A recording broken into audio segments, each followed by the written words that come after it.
So let's talk about JLo and the whole hate train going on the internet right now about her as a psychology student, and let me tell you why I think it's very interesting but fucking ridiculous. And I will tell you why, and I will explain it to you as a psychology student, because this is not about what you think it's about, and I'll tell you what it's actually about. So there is a lot of reasons why people justified hating on her and bullying her, because what this really is an online bullying campaign. And before I lose you, I'm going to tell you I know exactly why people are hating on her, but does that really warrant the level of hate that she's getting right now? And why are we directing it at her when we should really be directing it at other people? And I'll tell you who. But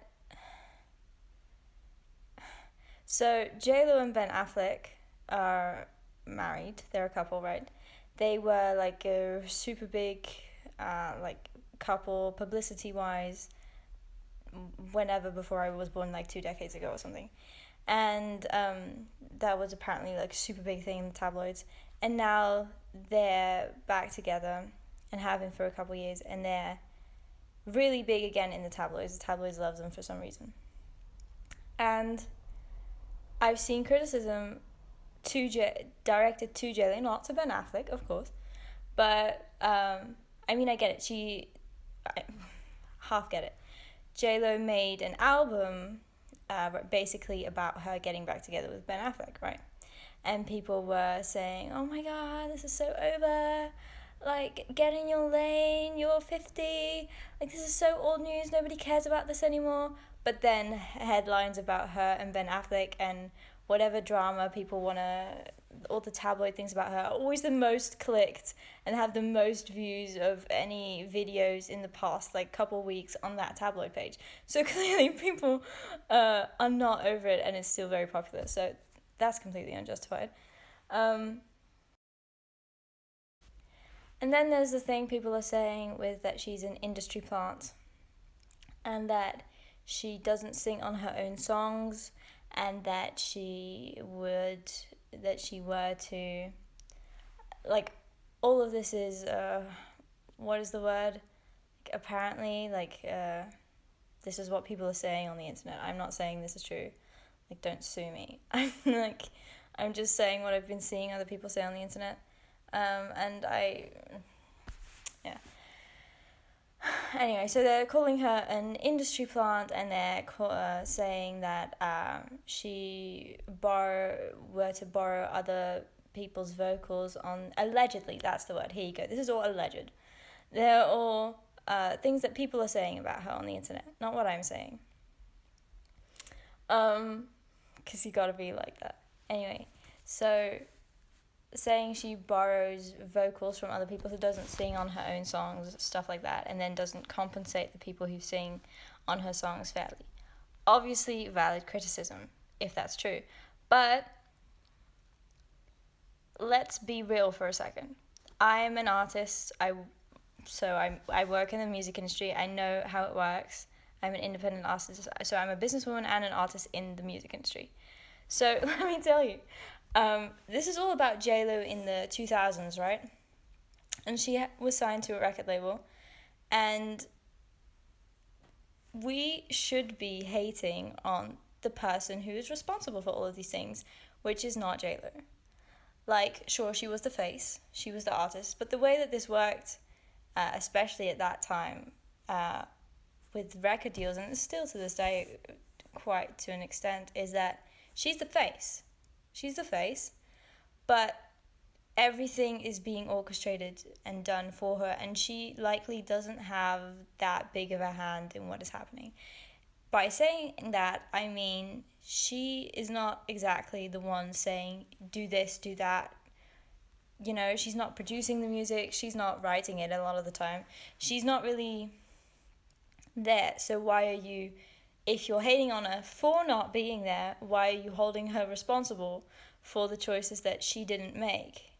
Like, I'm not saying, I'm sure she could have maybe stuck up her hand. I don't know if anybody would have listened to her. But I think it's so interesting that you're calling her an industry plant and you're hating on Mariah's ex for conspiring against Mariah and using JLo as a pawn in his scheme for that.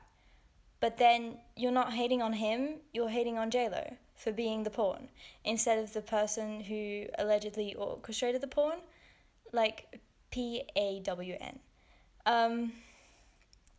I don't understand that. I think this is there is so much misogyny in this online hate train.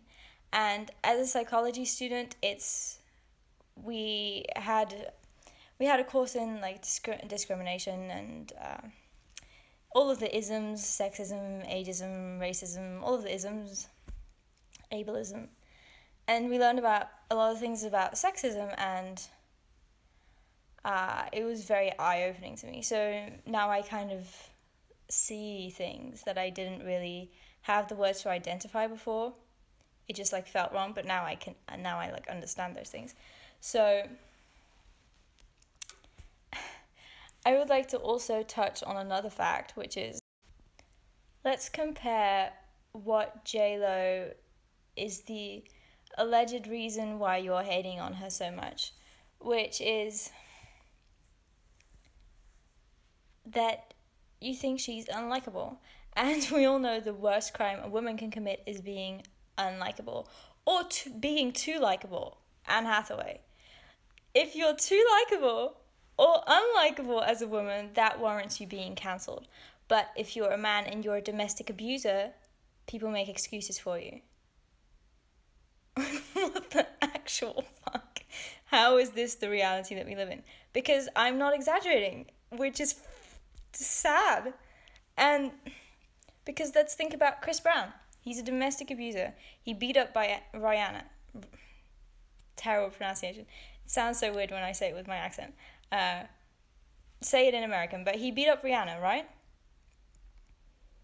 Like, do I need to say allegedly? Let's protect myself and say allegedly. But, like, we all saw that, come on. And people are still listening to his music? What? Like, I boycotted him as soon as I found that out.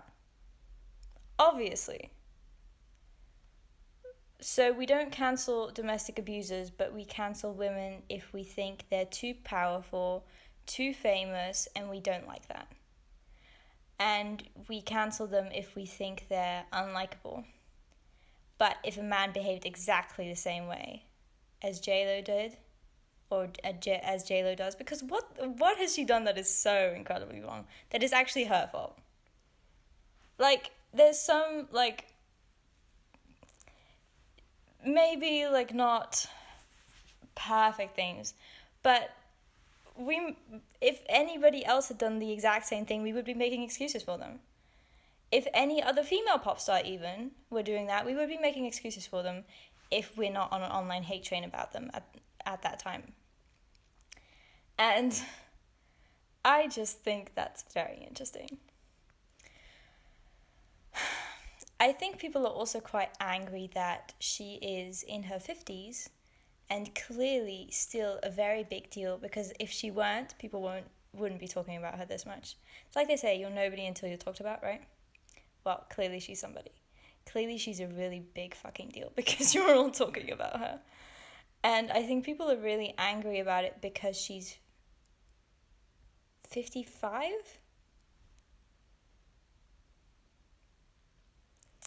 And I think it's really important to have the side note of,